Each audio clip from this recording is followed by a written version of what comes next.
आप सभी लोगों को मेरा नमस्कार। आज वीडियो के इस पार्ट में आपसे बिजली चोरी की धारा 135 के संदर्भ में आप किस प्रकार से कोर्ट में बच सकते हैं, किस प्रकार से आपको बिजली कर्मचारी और अधिकारियों से सवाल पूछने हैं कोर्ट में, इस संदर्भ में चर्चा करूंगा। साथियों, बिजली चोरी का जो केस है, हमने देखा है अधिकतर मामलों में ये मनमानी पूर्वक बनाया जाता है। इनकी किस बिजली विभाग के कर्मचारियों से किसी से खुन्नस हो गई या फिर किसी अन्य वजह से लड़ाई झगड़ा हो गया, कोई वाद विवाद हो गया और ये ज़बरदस्ती पूर्वक पुलिस व आपके बिजली विभाग के ऑफिस में ही बैठ के आपके ऊपर ये मुकदमा बना देते हैं और पंचनामा फर्जी बना देते हैं। तो इस प्रकार से जितने भी केस हैं, उन केस से निपटने के लिए आपको कौन कौन से सवाल पूछना है, ये बहुत बेहद ज़रूरी है। हाँ, आप लोगों ने कई लोगों ने मुझसे सवाल किए थे कि सर हमें कौन कौन से सवाल पूछने चाहिए, इसके अलावा हमें कुछ आप जजमेंट शेयर कर दीजिए।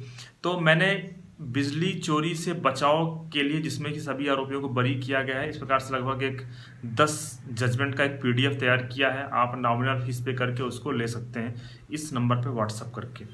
तो साथियों, आज आपसे मैं जो चर्चा कर रहा हूँ कि बिजली चोरी का, जैसे मान लीजिए किसी को मुकदमा दर्ज किया गया, सबसे पहले मैं आपको बता दूँ ये बिजली विभाग वाले क्या करते हैं। सबसे पहले इनके पास थोड़ी सी इन्फॉर्मेशन आपके बारे में होती है कि आपका कहीं पे घर है या फिर उन्होंने कहीं दूर से देख लिया कि नहीं यहाँ पे आपने कोई कनेक्शन जोड़ा हुआ है कहीं किसी एलटी लाइन से या फिर किसी ट्रांसफार्मर से, और आपके यहाँ कनेक्शन नहीं है। तो ये क्या करेंगे, सबसे पहले तो आपसे उस संदर्भ में चर्चा करते हैं और अगर ये सहमत नहीं है और उसके बाद ये मनमानी पूर्वक कई बार आपके खिलाफ मुकदमा बना देते हैं।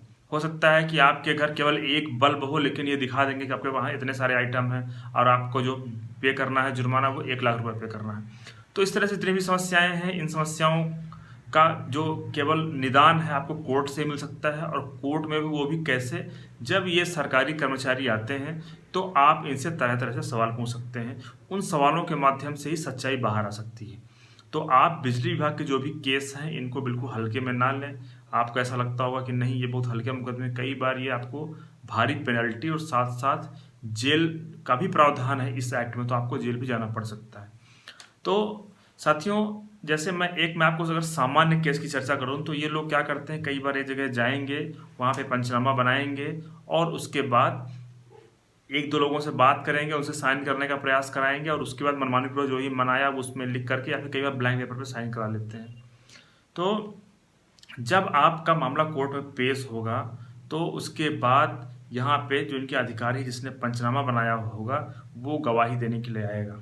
तो साथियों, आपसे जो सबसे पहला सवाल आपको जो पूछना है उस व्यक्ति से, वो है स्वामित्व से संबंधित। मतलब जैसे मान लीजिए उसने ये कहा कि हमने ये जो इस व्यक्ति को जो आरोपी बनाया है इसका घर वहाँ पे है और ये उस घर का मालिक है।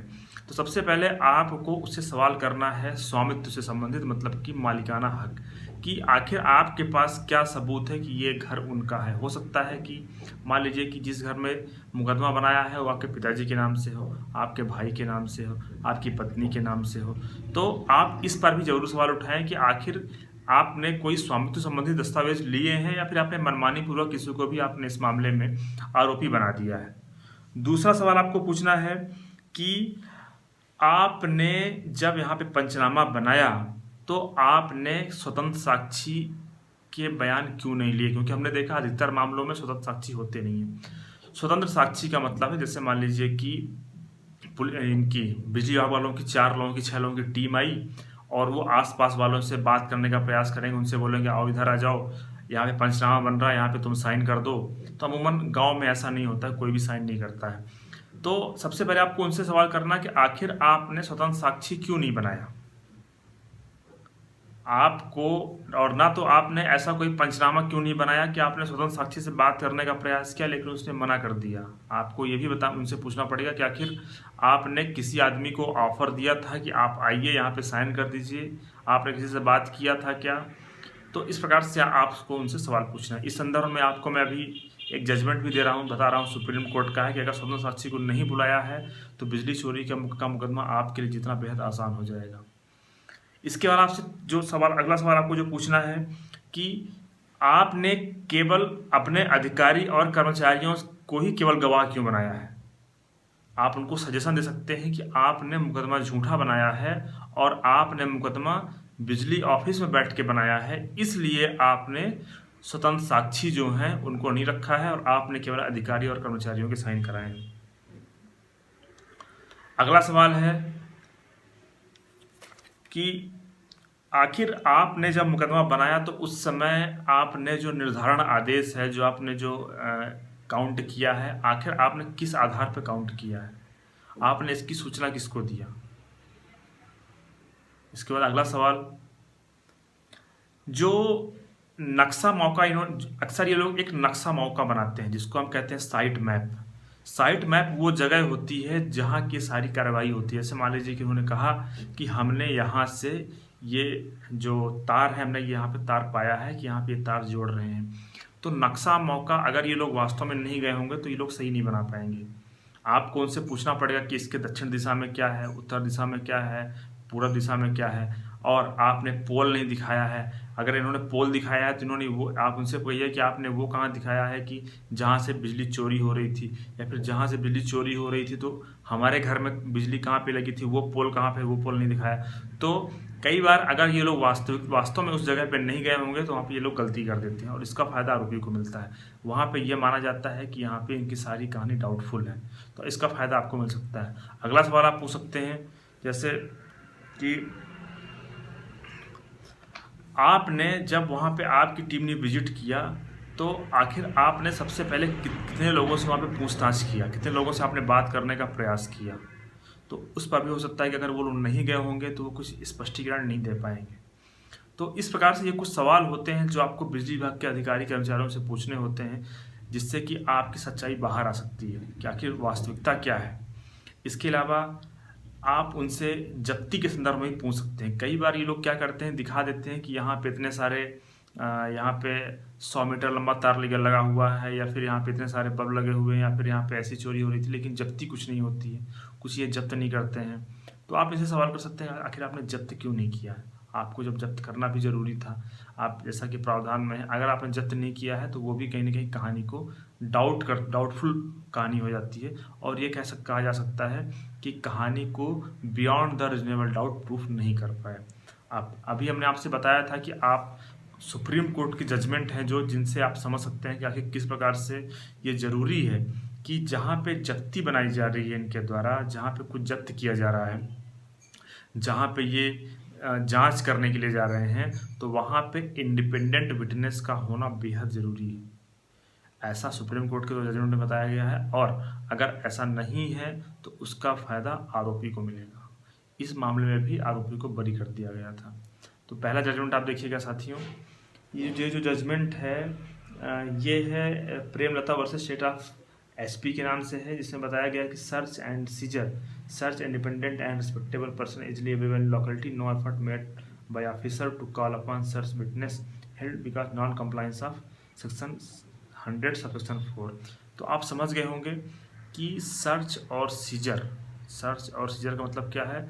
जब ये जांच करने गए और जब इन्होंने जब्त किया तो वहाँ पे बेहद ज़रूरी है कि आसपास के विटनेस से ये बात करें। इसी प्रकार से एक जजमेंट और भी है, ये साथियों state of MP versus Ram Prakash के नाम से है। इसमें भी वही है कि search and seizure conduct of procedure for witness to independent and respectable inhabitant of locality not called to witness, search failure of prosecution to justify non compliance with provision of section 100 subsection 4, seizure and search vitiated. तो इस प्रकार से इन दोनों judgement में बताया गया है कि जहाँ पे इंडिपेंडेंट विटनेस को कॉल नहीं किया गया है वहाँ पे सारी जो इनकी जो प्रोसीजर है वो फैटल मानी जाएगी, एक प्रकार से डाउटफुल मानी जाएगी, और वहाँ पे ये माना जाएगा कि नॉन कंप्लाइंस है सबसेक्शन 100 सबसेक्शन 4 सीआरपीसी का। हाँ, अगर आपको सारी कहानी में एक भी डाउट मिल जाता है तो उसके बाद आप कोर्ट में जजमेंट प्रस्तुत कर सकते हैं। आप स्क्रीन पे देखिएगा, रंजीत कुमार राम उर्फ रंजीत कुमार दास वर्सेस बिहार के नाम से है। इसमें बताया गया है proof of offence beyond reasonable doubt, though there may be strong suspicion about involvement of accuse in the commission of offence, suspicion however strong it can not take the place of proof, prosecution is required to prove the commission of offence beyond reasonable doubt. इसमें ऐसा बताया गया कि जहाँ पे एक कठोर ऐसा सबूत है जहाँ पे स्पष्ट हो रहा है, ऐसा शक हो रहा है कि अपराध इसी ने किया है, लेकिन वो 100% प्रमाणित नहीं है। कहीं न कहीं शक के दायरे में आ रहा है कि इसने किया है या नहीं किया। हाँ, इसने किया तो है, इसके पक्ष में सबूत है, लेकिन 100% नहीं कहा जा सकता है कि इसी ने अपराध किया है। उस कंडीशन में उसका फ़ायदा आरोपी को मिलेगा और आरोपी उस कंडीशन में बरी कर दिया जाएगा। तो मुझे उम्मीद है कि हमने आपसे जो ये कुछ पॉइंट शेयर किए हैं जो आपके लिए बेहद महत्वपूर्ण और यूज़फुल हो सकते हैं। अगर आप भी बिजली चोरी के केस में फँस गए हैं तो आप इसके केस की इस तरह के जो केस हैं उनको सीरियसली हैंडल करिएगा, उनको खुद स्टडी करिएगा, तब जाके आप समझ पाएँगे, तब जाके आप इस तरह के एक्ट को समझ पाएँगे और आप जान पाएँगे कि वास्तव में ये जो बिजली चोरी का जो मुकदमा बनाया जाता है इतना आसान नहीं है, इतनी आसानी से बना दिया जाता है। तो अगर आप बेहतर तरीके से कोर्ट में डिफेंस करेंगे तो इसका फ़ायदा आपको मिलेगा और आप बरी हो सकते हैं। धन्यवाद साथियों।